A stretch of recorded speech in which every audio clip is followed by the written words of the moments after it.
दूसरों के साथ ताल्लुकात यानी डीलिंग विद अदर पीपल, यानी जो फैमिली के अलावा लोग हैं वो आपके कैसे हैं।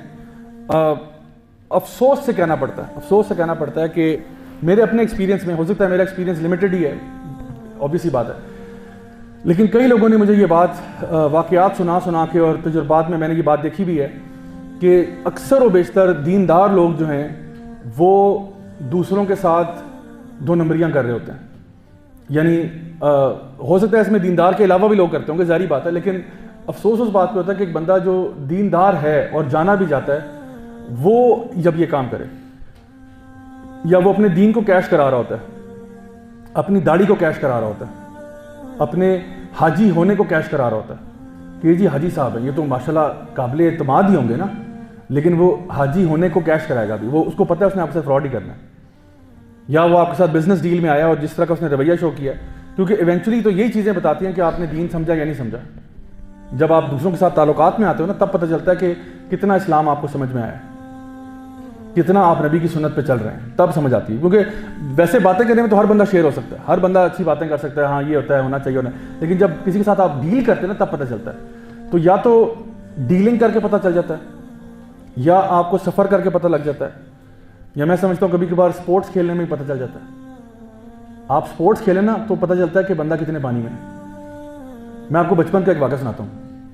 हमारे साथ एक भाईजान होते थे, वो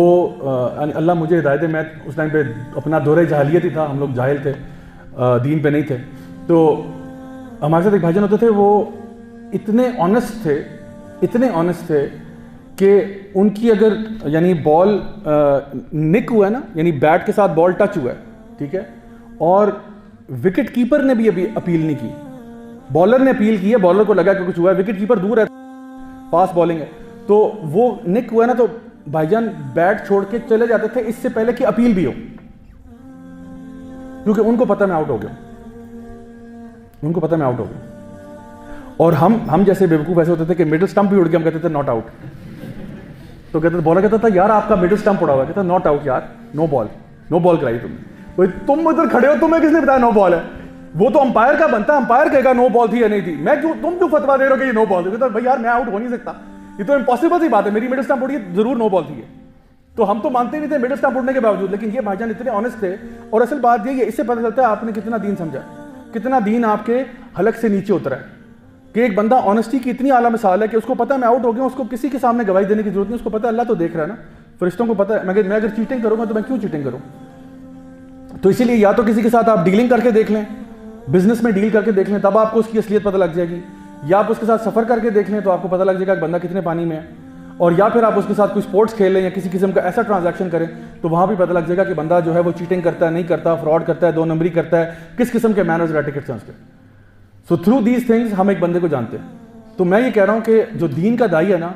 उसका अगर एज हो गया ना तो वो बैट फेंक के निकल जाए वहां से। मैं ये कह रहा हूं जो दीन का दाई है ना वो बिल राई बराबर भी चीटिंग नहीं करे। आप सल्लल्लाहु अलैहि वसल्लम से जब पूछा गया कि भाई मुसलमान जो है वो डरपोक हो सकता है, हमने कहा हो सकता है, यानी आइडियल सिचुएशन है कि मुसलमान डरपोक हो, कैसे हो सकता है, नहीं होना चाहिए, लेकिन क्या हो सकता है, हाँ हो तो सकता है। मुसलमान कंजूस हो सकता है, हाँ होना तो नहीं चाहिए लेकिन हो सकता है कंजूस भी हो। क्या मुसलमान झूठा हो सकता है? झूठा नहीं हो सकता मुसलमान छोड़े, मैं तो दाई की बात कर रहा हूं, दाई झूठा हो सकता है, जो अल्लाह के दीन की तरफ बुला रहा है वो झूठा हो सकता है, वो फ्रॉडिया दो नंबर कैसे हो सकता है वो। तो आपका जो कैरेक्टर है वो तो कहते हैं ना, action speak louder than words. आपका कैरेक्टर जो है वो अगर दो नंबर है, अब अल्फाज आप दुनिया जाने कहते हैं, आपकी बात का असर ही नहीं रहेगा। लोग कहेंगे यार ये तो फ्रॉडिया बिल्कुल झूठा आदमी है, इसकी क्यों बात माने आप, अगर ये इतनी सारा झूठ बोला तो फिर ये जो बात कर रहा है शायद ये भी झूठी है, ये भी सब फ्रॉड है। और मैं बताऊं अक्सर लोगों का दीन से मुतनफ़र होने की वजह ये बनती है कि दीन वाले जो है ना उनके साथ रवैया गलत रखते हैं, और वो हमारे रवैये की वजह से फितरे में पड़ जाते हैं। वो कहते हैं अगर दीनदार बंदा इस तरह का फ्रॉडिया ना, यार मैंने नहीं बनना, मैं ऐसे ही ठीक हूँ, खुदा के साथ मैं ऐसे ही ठीक हूँ। एक साहब थे, उनसे मेरी मुलाकात हुई, वो सिर्फ इसलिए दीन की तरफ नहीं आना चाह रहे थे कि मुझे दाढ़ी वालों ने बड़ा फ्रॉड किया मेरे साथ। बिजनेसमैन थे, कहते यार हर दाढ़ी वाले ने मेरे साथ फ्रॉड किया, मैं तंग आ गया उन मौलवियों से, और मुझे उनको दावत देते 1 साल लग गया, यकीन करें 1 साल के बाद कहीं उनको मैं स्टेबल किया। उनको मैंने सोचें कि एक बंदा जो वो कहता है यार जितनी मर्जी कहानियां सुनाए मुझे, मैंने एक्सपीरियंस किया है कि अल्लाह का नाम लेने वाले कसमें खा के झूठ बोलते हैं, यानी अल्लाह की कसम खाते हैं। और ये मैंने कुछ जगह पे देखा है, बड़ी आम सी बात है, कहते हैं जी ला इलाहा इल्लल्लाह मोहम्मद रसूलुल्लाह, और कलमा पढ़ के फिर झूठ बोलते हैं आगे, कहते हैं खुदा की कसम जी ऐसे, और वो झूठी कसम खाते हैं अपना माल बेचने के लिए, दुनिया के फायदे के लिए अपना दीन बेच डालते हैं। तो ये कौन सा इस्लाम है? बल्कि आप दूसरों के लिए फितने का बायस बन रहे हैं, दूसरों को और दीन से मुतनफर कर रहे हैं।